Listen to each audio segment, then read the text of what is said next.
Bonjour à toi et bienvenue pour cette météo énergétique. Alors, je ne pensais pas que ça allait être aussi rapide pour illustrer mes propos de la semaine dernière directement dans la matière.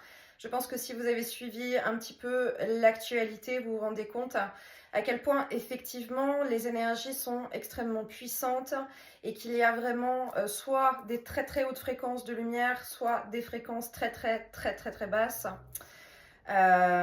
J'avais eu cette information que je vous ai transmise qui était certains vont monter très très haut dans cet ascenseur et d'autres vont malheureusement descendre très très bas. Et les différents événements nous montrent que c'est effectivement le cas. Dans l'énergie, ce qui se passe aussi pour beaucoup de personnes, il y a vraiment une difficulté d'adaptation au niveau du corps physique. Il peut y avoir vraiment beaucoup de douleurs au niveau du corps physique. Alors, ce qu'on m'a montré, c'est que ce sont déjà particulièrement au niveau du corps physique les émonctoires qui travaillent, c'est-à-dire tout ce qui concerne le système d'épuration de notre corps physique. Le système digestif, les reins, au niveau de la peau, au niveau du foie aussi, qui peut être chargé. Donc il y a plein de personnes qui peuvent être impactées en ce moment avec ces différentes problématiques où on peut être embêté, ça peut être douloureux, il peut y avoir des petits travers dans ces différents systèmes, vraiment au niveau de la peau aussi, hein, il y a des choses qui peuvent sortir au niveau de la peau.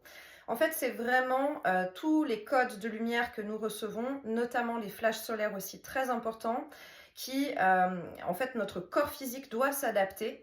On reçoit plus de lumière dans nos cellules et forcément, il faut qu'il y ait de la place pour pouvoir avoir notre corps physique qui vibre plus haut, que notre corps physique puisse matérialiser, absorber, intégrer tous ces nouveaux codes de lumière et toutes ces fréquences qui augmentent. Donc ça nettoie, ça épure, ça nettoie, ça épure, pas forcément dans le confort. Donc la première chose, c'est vraiment d'écouter son corps physique, d'écouter ses besoins au niveau de l'alimentation et puis de s'hydrater correctement, vraiment de boire suffisamment d'eau, voire d'augmenter sa consommation d'eau. C'est déjà des conseils que j'ai donnés vendredi dernier dans le live Instagram qui est si jamais encore disponible en replay sur mon compte, qui vous donnera encore d'autres informations. Mais l'hydratation est très importante. L'eau permet vraiment, c'est l'allié qui permet de pouvoir travailler au niveau de l'énergie. Le corps a vraiment besoin de suffisamment d'eau, de suffisamment de confort à lui apporter. Et puis, il y a aussi les musiques de fréquence sacrée que vous pouvez écouter. Je le redis ici parce que j'ai vraiment une clé si vous vous sentez concerné par ces difficultés d'adaptation au niveau du corps physique. Il y a deux choses. Il y a aussi pas mal d'insomnie, encore une fois, quand les vibrations augmentent et les flashs solaires nous empêchent de dormir, trop de lumière, donc on reste beaucoup éveillé. Donc j'ai une clé qui est vraiment revenue. Écoutez les musiques de fréquence sacrée qui vous parlent parce que ça permet vraiment d'occuper le mental et puis aux vibrations et puis aux fréquences de pouvoir travailler à l'harmonisation du corps. Et vous pouvez répéter cette clé, je m'harmonise, je m'harmonise, j'harmonise toutes mes fréquences, je m'harmonise, j'harmonise toutes mes fréquences. Et vous pouvez répéter vraiment ça en boucle au moment où vous êtes en train de vous endormir. Si vous faites une méditation, un soin énergétique, et vous allez sentir qu'il y a quelque chose de l'idée d'accepter, de comprendre que nous sommes dans une transmutation dans ces énergies et que le fait de l'accepter fait baisser des barrières, fait baisser des résistances, où le corps comprend et nous comprenons que notre corps physique est notre allié, plutôt qu'être je dirais en dualité presque, avec ce corps physique qui peut faire mal, et pourquoi je suis fatiguée, et j'en ai marre, et j'ai mal, etc., qui augmente en fait quelque part un espèce de conflit intérieur, et un conflit entre l'énergie et la matière quelque part. Et là, nous sommes en train de faire un travail où on rend le corps physique quelque part plus léger avec le monde subtil pour incarner de plus en plus des êtres vibratoires et spirituels. Donc le fait d'accepter, de répéter cette phrase permet de lâcher au niveau du mental et d'annoncer à son corps physique qui a une idée de se mettre au diapason. Je m'harmonise, je me mets au diapason avec toi. J'utilise des musiques de fréquence sacrée qui vont pouvoir aider à harmoniser, mais je pose les mots et je pose les intentions qui vont avec. Il y a aussi pas mal de problématiques ou de difficultés au niveau des poumons. Alors, dans les fréquences collectives, ça peut être individuel, mais ça peut être évidemment en termes de fréquences collectives, et c'est vraiment ce que je perçois depuis la semaine dernière. Les poumons, c'est la tristesse. Les poumons, c'est le chagrin. Donc ça peut être, encore une fois, le poids des énergies collectives qui vient peser lourd, qui peut être vraiment avec cette idée d'être étouffé, d'avoir de la difficulté à respirer parce qu'il y a cette tristesse et ce chagrin ambiant. Et puis, ça peut évidemment être aussi individuel et personnel, lié à son chemin et peut-être à toutes les tristesses, tous les chagrins, toutes les larmes que nous avons accumulées, avec cette idée de deuil qui est en fait empreinte dans notamment les poumons, qui sont vraiment cet organe touché dans la partie du deuil. C'est logique parce que les poumons, c'est la respiration, les poumons, c'est la vie. Et donc, quand les poumons sont atteints, ça peut aussi vouloir dire est-ce que j'accepte de vivre? Est-ce que j'ai renoncé à vivre certaines choses dans mon incarnation? Donc, c'est les questions qui peuvent aussi se poser. Mais ça va avec l'énergie collective, puisque là, nous sommes dans les énergies de la pleine lune. Et cette pleine lune, qui est la première pleine lune de l'année, est une pleine lune très puissante, qui travaille notamment au niveau de l'émotionnel et qui nous rend hypersensibles aux énergies, mais hypersensibles émotionnellement aussi. Donc ça commence toujours quelques jours avant, ça continue ensuite quelques jours après, vous le savez bien, c'est pas juste pendant 24 heures avec ces énergies de pleine lune. Cette pleine lune, elle porte avec elle le nombre 13. Et le 13, c'est l'énergie de la mort et de la résurrection. Depuis une semaine, j'avais ce 13 qui apparaissait partout, que j'ai partagé plusieurs fois avec mes consultants, qui l'ont vu apparaître aussi régulièrement. Et je sais bien, pour être empreinte avec le 13 sur la totalité de mon incarnation, que c'est une énergie qui représente aussi l'énergie du phénix et qui représente aussi le fait de brûler complètement, puis de renaître de ses cendres et d'être activé avec cette énergie de feu. Et encore une fois, l'actualité nous montre bien que c'est extrêmement aligné d'un point de vue matérialisé, alors que là, on parle d'énergie et de subtil dans la vibration. Donc, cette énergie pèse lourd et c'est pour ça qu'elle porte aussi avec elle, avec cette pleine lune, quelque chose du deuil. Donc, encore une fois, ça peut être relié à nos propres deuils, deuil du personnage incarné, deuil encore de porte du passé, deuil de différents événements qui peuvent avoir eu lieu dans cette vie, mais aussi, encore une fois, beaucoup dans les vies parallèles.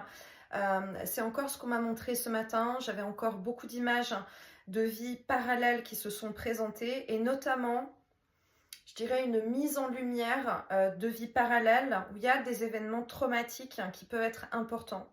Donc peut-être que dans cette énergie et dans ces sensations que vous pouvez avoir, de cette vie-là, de cette incarnation-là, il n'y a rien qui va dire, ça me touche avec l'énergie du deuil, je ne vois pas du tout. Peut-être qu'en prenant bien de la distance par rapport aux énergies collectives, on arrive à vraiment se mettre beaucoup plus loin pour ne pas être impacté par cette tristesse dans l'énergie collective. Et pourtant, il peut quand même y avoir ces très fortes sensations, voire donc des images dans les rêves, des bribes de souvenirs ou bien des grosses montées émotionnelles au fur et à mesure de la journée sans forcément trouver le lien. Ça peut vraiment être des vies d'à côté. Ce qu'on m'a montré, c'est que dans ces vies d'à côté, dans ces vies parallèles, c'est donc notre conscience qui va expérimenter avec quelque part les mêmes personnages et les mêmes ingrédients, différents scénarios de vie, version A, version B, version C, et c'est un peu laisser aller la vie à elle-même. Donc il va y avoir des variations en fonction des décisions qu'on va avoir prises, Dans la version A, on a choisi d'aller à droite. Dans la version B, on a choisi d'aller à gauche, par exemple. Et donc, c'est une expérimentation de ce suivi de fil de vie, d'incarnation. Et l'idée, c'est quelque part au niveau de notre conscience et de notre double quantique, de regarder ça et de regarder les différents plans de ces vies parallèles et de pouvoir constater quelle est la meilleure quelque part version d'évolution, qu'est-ce qui a permis comme événement de pouvoir monter en conscience ou guérir plus vite ou de s'axer plus vite sur sa mission de vie par exemple, ou la version qui est la plus épanouissante et pourquoi, quelle a été quelque part le plan, ce qu'on est en train de me montrer, c'est ça. En fait, ce qu'on explique là, ce qu'on me montre, c'est comme si pour arriver d'un point A à un point B, sur la totalité de notre élévation de conscience, pas seulement dans cette vie incarnée, c'est comme s'il y avait différents itinéraires. C'était ça. C'est comme s'il y a différents itinéraires et qu'il y a une version dans une vie parallèle qui a pris itinéraire A, itinéraire B, etc. Donc ça me fait rire parce que je parle souvent de GPS et effectivement, quand on veut faire un trajet, on nous propose plusieurs possibilités. Si on prend des routes avec péage, pas de péage, etc. Donc là, c'est vraiment ce qu'on est en train de me montrer. Et donc, il y a des versions et des vies parallèles. Il y a des versions où tout s'est très bien passé et le chemin a été plutôt lumineux. Et puis d'autres vies parallèles où ça a pu être très douloureux ou chaotique avec des gros événements traumatiques. Il faut vraiment prendre, alors il faut prendre beaucoup de hauteur dans ce que je suis en train de vous expliquer, mais vous êtes là pour ça. Là, on n'est pas sur l'antenne dans ce que je vous transmets, sur juste l'antenne de l'Empire State Building. On est sur plusieurs centaines d'Empire State Building qui sont les uns au-dessus des autres pour vraiment prendre un énorme dézoom et prendre énormément de distance sur ce que je suis en train de vous expliquer. Mais pour autant, c'est important d'en être conscient et de comprendre que plus on augmente nos vibrations et justement plus on peut aller se placer en hauteur, plus notre horizon s'élargit, plus nos perceptions s'élargissent, notre expansion vibratoire augmente. Donc, on a une vue qui est beaucoup plus grande. Donc, on a des capacités de compréhension et d'observation de différentes choses beaucoup plus élargie. J'ai l'écran IMAX plus du cinéma où il y a une époque certains films quand on allait les voir et qu'on allait au cinéma, on avait l'écran qui s'élargissait comme ça, qui s'agrandissait. Donc là, c'est vraiment ce qu'on est en train de me montrer. Et donc, il y a des vies, effectivement, des vies parallèles qui peuvent être difficiles, qui peuvent être vraiment traumatiques, avec des événements qui ont été très marquants. Et si on a suffisamment guéri ici, suffisamment guéri sur quelque part des chemins de vie antérieurs et qu'on a délié beaucoup de choses, on a accès peut-être par principe de vase communicant à des informations d'à côté et puis à des choses où il y a comme un écho ou comme une résonance qui arrive. Pourquoi j'insiste sur cette partie traumatique ou événement difficile de vie d'à côté? Parce que comme la fréquence collective actuellement au niveau international notamment, et au niveau de la matrice, dans cette énergie de basculement, dans cette énergie du phénix, avec cette pleine lune, il y a une résonance de fréquence. Si il y a cette énergie de fréquence de tristesse, mais ça appelle par écho l'énergie de tristesse qui existe aussi dans les vies autour finalement, et c'est pour ça que là ça vient se caler dessus et que ça vient se mettre en lumière. Donc c'est tout ça pour dire que ça permet vraiment de mettre une compréhension d'épuration et de nettoyage. Ça demande vraiment beaucoup d'observation de soi, d'observation de ses ressentis, d'observation de son émotionnel. Je l'avais dit la semaine dernière qu'on allait être lancés dans notre mission à mettre en application les différentes leçons et les différentes informations que nous avons reçues. Ben voilà, on est en plein dedans, hein. On n'a pas vraiment eu le temps de vraiment, je dirais presque s'adapter au costume là pour 2025 parce que ça va extrêmement vite. Mais ça y est, on est en mise en place là, en fait, de travaux pratiques. Dans les autres informations, peut-être que vous avez constaté, mais qu'il y a, en tout cas c'est vraiment ce que j'observe pour les personnes que j'ai accompagnées, mais que j'ai observé pour moi et vraiment dans le subtil aussi. Attention, il y a beaucoup de squattage énergétique. Qu'est-ce que j'entends par là ? J'entends par là que si on incarne complètement, le plus possible en tout cas, toujours avec justesse, avec humilité, dans cette mission d'incarnation de notre lumière, d'énergie positive et d'amour inconditionnel, forcément il y a beaucoup d'âmes, et je parle vraiment là d'un point de vue très large et très collectif, pas forcément de manière consciente dans la vie incarnée, ça peut aussi être, ça peut être le cas, mais ça peut être pour d'autres vraiment dans le monde subtil où il peut vraiment y avoir beaucoup de présence. Pourquoi ? Parce que il y a quelque chose des âmes qui peuvent être en baisse de fréquence, qui peuvent avoir besoin d'aide, qui peuvent avoir besoin de recharge. Elles vont peut-être avoir tendance, parce que c'est plus facile, et puis parce que c'est encore une fois une question d'apprentissage, elles vont peut-être avoir tendance à venir vraiment se greffer dans notre espace de rayonnement, plutôt que d'aller chercher plus haut en fait, hein. Et ça peut vraiment fatiguer au niveau de l'énergie. Ça peut aussi faire tout d'un coup plein d'informations, mais de boucles mentales, de pensées qui popent un peu de nulle part, des émotions qui sont fluctuantes, des sensations physiques, un coup c'est là, un coup c'est là, un coup c'est là. Ça peut vraiment être squatté en fait, hein. Comme cette même impression que quand on reçoit des invités à la maison et puis que ça dure et puis qu'à un moment donné ça déborde parce que les enfants des voisins courent partout, le chien monte sur la table, voilà, et qu'à un moment donné tout était chouette, c'était bien pour un temps, puis là ça prend du débordement et ça fait trop. Donc ça peut vraiment être le cas. Attention à vraiment vos ressentis et à remettre bien chacun à sa place, et à vérifier peut-être toujours ce scan, ce qui est à moi, ce qui n'est pas à moi, et poser les intentions ou les clés de je me libère complètement de ce qui n'est pas à moi et je rends à chacun ce qui lui appartient. Ça va être très important énergétiquement.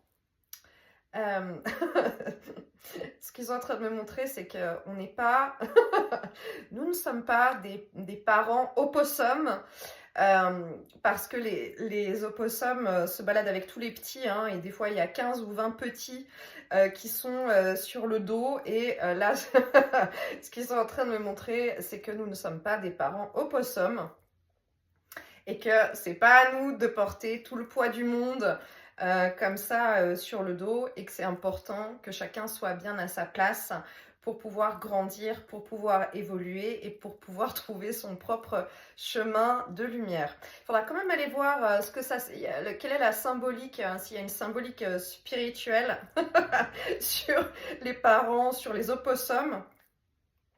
Je ne sais pas, j'imagine qu'il doit y avoir une symbolique, voilà, un message caché derrière qui sera importante, mais en tout cas cette image me fait beaucoup rire parce que vraiment on montre tous ces opossums, voilà.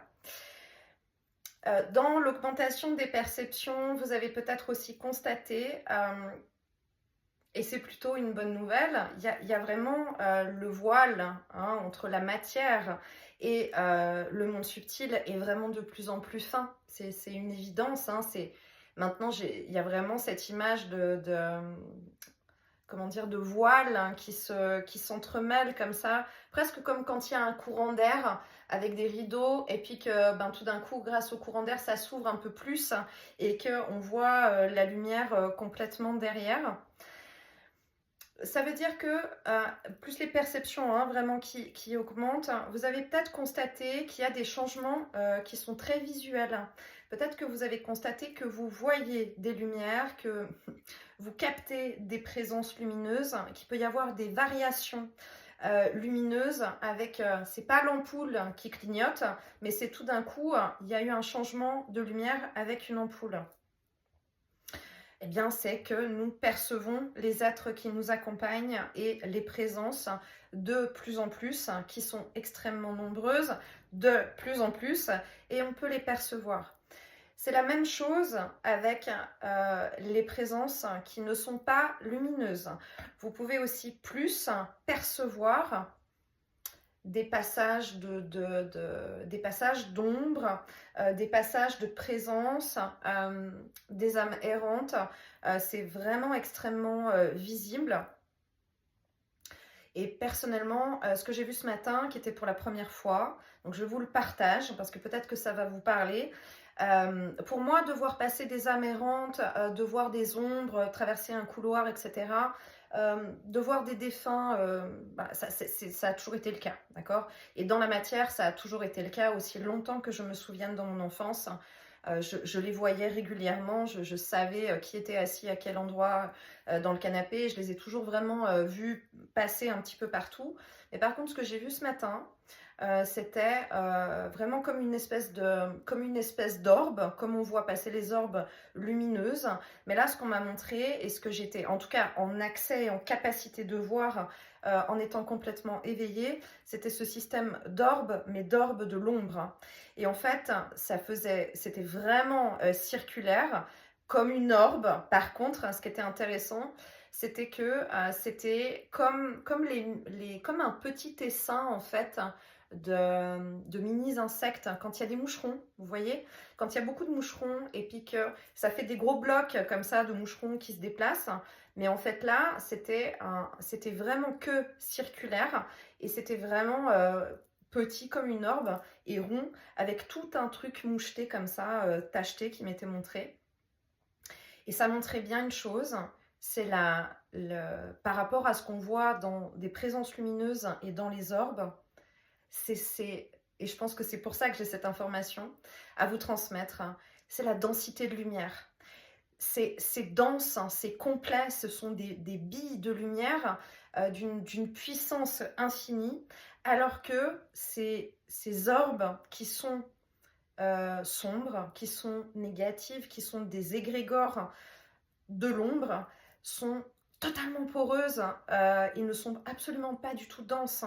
Ça veut dire que la lumière peut complètement passer au travers et que c'est la même chose, là ce qu'on est en train de me montrer, c'est comme si on lançait finalement une boule de billard sur des moucherons. C'est une évidence que c'est la boule de billard blanche, là en l'occurrence, que c'est la boule de billard qui va passer au travers de ces orbes ronds de moucherons et que de toute façon, voilà, c'est la lumière qui gagne. Je pense que le message est là, mais c'est important de le comprendre peut-être par rapport, encore une fois, à cette année 2025 avec des fréquences qui vont être tellement opposées, complémentaires bien sûr, mais en même temps, et qui créent l'équilibre, qui créent de toute façon un équilibre puisque tout est création de la source.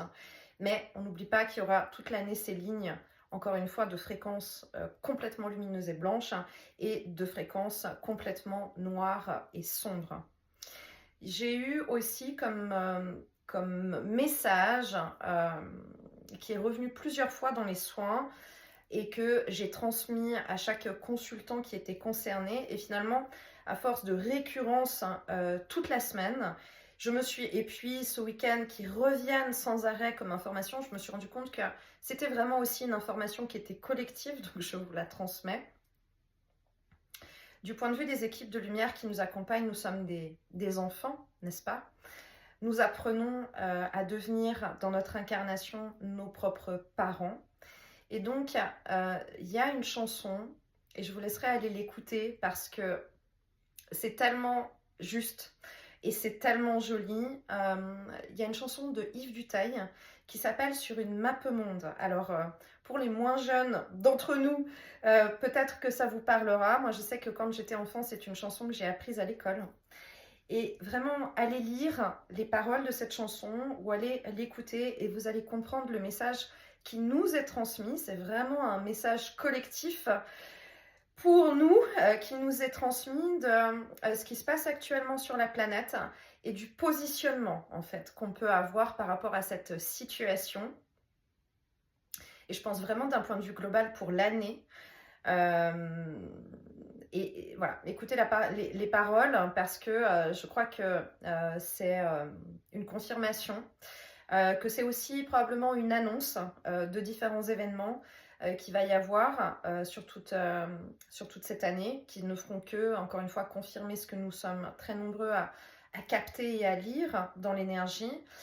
Mais le plus important du message, c'est vraiment le positionnement qu'on nous propose de prendre. Quel est le point d'observation de cette map monde sur laquelle nous sommes venus jouer notre jeu d'incarnation. Et c'est tellement transmis avec tellement de douceur et tellement d'amour et tellement de, quelque part, de légèreté, bien que ça parle aussi de gravité. Mais tout est là dans une petite musique qui ne dure que quelques minutes, où les paroles ne sont pas nombreuses. Mais c'est exactement, je pense, que nous avions besoin de recevoir et que nous devrons garder en tête probablement toute l'année. Donc c'est peut-être quelque chose à se mettre aussi en tips et se dire, voilà, si jamais ça va pas, si jamais j'ai des doutes, si jamais j'ai de la peine à reprendre mon positionnement, je vais aller relire ces paroles ou je vais aller les écouter. Et je crois que ça nous met tout de suite dans cette énergie et cette fréquence de confiance, d'harmonisation et de compréhension qu'il y a, encore une fois, un plan d'orchestration et que nous suivons le plan de cette orchestration, que nous sommes le prolongement de la source, que nous sommes le prolongement de notre double quantique et qu'en ce sens, tout est parfaitement juste au bon moment et de la bonne manière. Autre information, dans le subtil, en plus du squattage qu'il peut y avoir dans les énergies comme je vous ai partagé, il y a aussi beaucoup de discussions, mais on est plus dans une idée de réunion de travail. Donc si bon nombre d'entre vous se réveillent le matin, pour le peu qu'on arrive à dormir, se réveillent le matin en étant fatigué, en ayant la notion vraiment d'avoir travaillé, pas la notion d'avoir voyagé. Ça, c'est quelque chose qu'on connaît. On l'a beaucoup connu l'année dernière, où on était très nombreux à se réveiller le matin, puis à dire, voilà, alors, j'ai voyagé, je sais pas où j'étais, je sais qu'il s'est passé 1000 trucs, je sais que je suis partie très très loin, etc. Là, on est vraiment dans quelque chose de différent, on est dans du travail. Il y a vraiment des réunions de travail de l'autre côté entre âmes, mais qui sont de l'ordre de mise en accord, de discussion, comme si on était en train d'élaborer des plans d'architecture en commun, mais que tout le monde doit vraiment mettre un peu du sien, on doit se mettre d'accord sur la manière de faire les choses, sur comment créer ceci ou comment créer quelque chose. Alors ça veut dire que dans cette énergie de co-création, c'est vraiment ce que je comprends là, dans cette énergie de co-création, d'abord ça commence dans le subtil, donc il y a vraiment beaucoup de choses là qui sont en train de se discuter au niveau des âmes dans le subtil et qui ne sont pas forcément avec peut-être des gens qu'on connaît déjà pour l'instant ici. Peut-être que ça va se dérouler au fur et à mesure de l'année, que ça va se révéler, que ça va descendre dans la matière pour se matérialiser, se manifester ici sur certains projets ou sur certaines choses. Mais en tout cas, c'est assez prenant. Donc, on peut effectivement, j'ai une de mes consultantes qui me l'a écrit, je crois que c'était hier, qui me disait, je vis plus de choses la nuit que le jour. Tout à fait, moi ça fait des semaines que ça dure. Mais oui, il y a des choses très très importantes qui se passent de l'autre côté, avec une notion là, vraiment de travail, et pas de balade, pas du côté recharge les uns avec les autres, on se donne un tips, on se donne un conseil. Non, là on est en mode, on n'est pas là pour rigoler et on est vraiment dans quelque chose où on est en train de travailler. On travaille à une construction, à une architecture. Est-ce que c'est des projets? Est-ce que c'est une architecture de lumière Je ne sais pas, je pense que seul chacun, on va pouvoir avoir la réponse qui va se révéler au fur et à mesure. Mais en tout cas, c'est vraiment le cas là et c'est très important. Ça veut dire qu'on est au bon endroit et qu'on est dans cette idée de mise en travaux, je pense, pratique. Euh, j'ai cette image vraiment de l'école, mais l'école plus, hein, je pense plutôt au niveau université, master, qu'on a quand on va avoir des profs qui vont dire toi tu travailles avec toi, toi tu travailles avec toi, et qu'on fait des groupes comme ça, et que peut-être qu'a priori on a cette réaction, on se dit ah bon, mais moi je voulais travailler avec ma copine. Je voulais travailler avec celui que je connais et que en fait on se retrouve peut-être là dans des associations énergétiques, je pense. Il y a une question de notion énergétique et de vibration où on se retrouve avec des associations qui peut-être on ne comprend pas pour l'instant, mais il y a vraiment peut-être quelque chose de complémentarité, de compétences, de fréquences qui viennent s'ajuster les unes aux autres, où il y a quelque chose de l'idée d'un travail d'équipe qui se met en place de l'autre côté.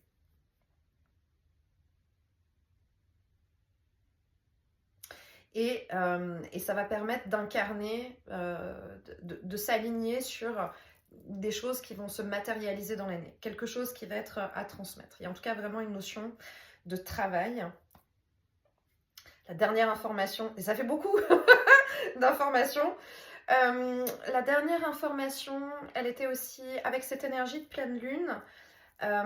Cette énergie de pleine lune, elle nous parle aussi des clans, d'accord? Il y a beaucoup de choses qui sortent au niveau de la famille et au niveau, ben justement, des clans, et que peut-être il y a des changements où on n'appartient plus à un clan, où on ne laisse pas entrer X ou Y dans un clan.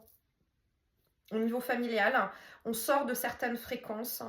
On est dans ce réajustement. Et peut-être qu'on est en train de mettre en place d'autres clans avec d'autres énergies. Donc il peut y avoir vraiment des différences. Peut-être, j'ai même le mot disparité qui s'installe. Peut-être qu'on peut observer dans sa famille ou dans ses amis ou dans ses collègues, avoir le sentiment qu'il y a quelque chose qui n'est pas ajusté au niveau du positionnement des uns et puis des autres. Mais pourtant, c'est le cas. Peut-être que d'un point de vue personnage incarné dans cette dimension, dans ce jeu vidéo, on peut se dire que l'image que j'ai, c'est la pièce de théâtre. Hein. Là, j'ai la pièce de théâtre où c'est comme si on pouvait être spectateur et observer et se dire tiens, bah, j'aurais pas donné ce rôle à lui et j'aurais plutôt donné ce rôle à un tel et un tel. Et en fait, non, il y a une vraie... il y a un metteur en scène. Et donc, il y a une vraie raison pour laquelle il y a un positionnement qui est en train de se prendre qui est différent, et que peut-être que ça veut dire aussi qu'il y a des personnes qui vont se mettre à jouer un rôle, et je ne parle pas dans le sens négatif du terme là, mais qui vont prendre un rôle, prendre un positionnement dans des groupes qui vont être différents par rapport à ce qu'on connaît d'habitude.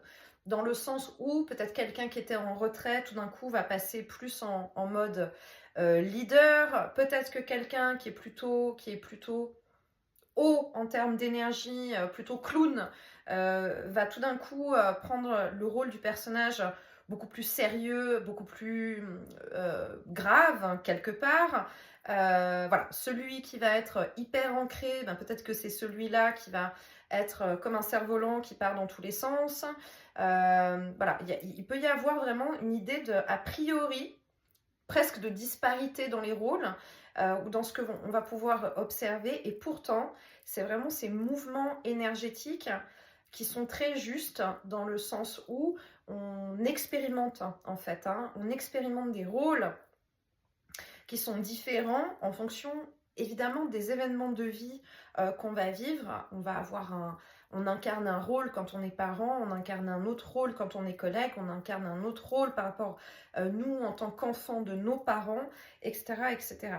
Et donc là, on peut vraiment, je pense, voir petit à petit que ça se mette en place, hein, qu'il y ait des rôles qui s'attribuent complètement différemment. Voilà. Voilà les informations que je devais vous transmettre. J'ai pris des notes, hein, je vous avoue que j'ai pris des notes qui sont encore une fois pour moi très patchwork dans les informations que j'ai reçues, mais elles sont nombreuses. On capte tous beaucoup d'informations, n'est-ce pas, avec ces perceptions qui augmentent. Donc forcément, pour moi, elles sont très matérialisées et c'est vraiment plein de scènes voilà, qu'on me montre, hein, ce qu'on me dit aussi, c'est que c'est toujours cette boule à facettes hein, d'être multidimensionnel que nous sommes avec tous les petits carrés de miroir. Et que là, c'est vraiment comme si on me parle de plein de différents carrés de miroirs qui nous lient en fait actuellement et qui c'est complémentaire dans nos fréquences. Et là, j'ai cette image des synapses, les synapses avec les cellules nerveuses. Merci, hein, parce qu'alors là, entre les opossums et les cellules nerveuses, c'est magnifique. Et ça les fait énormément rire, évidemment. Les cellules nerveuses, elles ont cette forme allongée qui permet de conduire l'information et puis ensuite avec les dendrites qui permettent de connecter, ok? Et là, ce qu'ils sont en train de me montrer, c'est ça, c'est cette idée de connexion les uns avec les autres et ces informations qui passent des uns aux autres dans cette reliance où nous sommes tous un et que c'est ça en fait, cette ligne, ces lignes de cordes blanches, hein, de fréquences blanches qu'on m'a montré des cordes du piano. C'est comme si là, et je vous transmets l'image, c'est vraiment comme si là on me montre en fait, on me permet vraiment d'aller au microscope, aller regarder à l'intérieur de ces faisceaux de lumière et je vois vraiment ce dessin de cellules nerveuses voilà, qui sont plus longues les unes avec les autres et qui communiquent et qui transmettent les informations.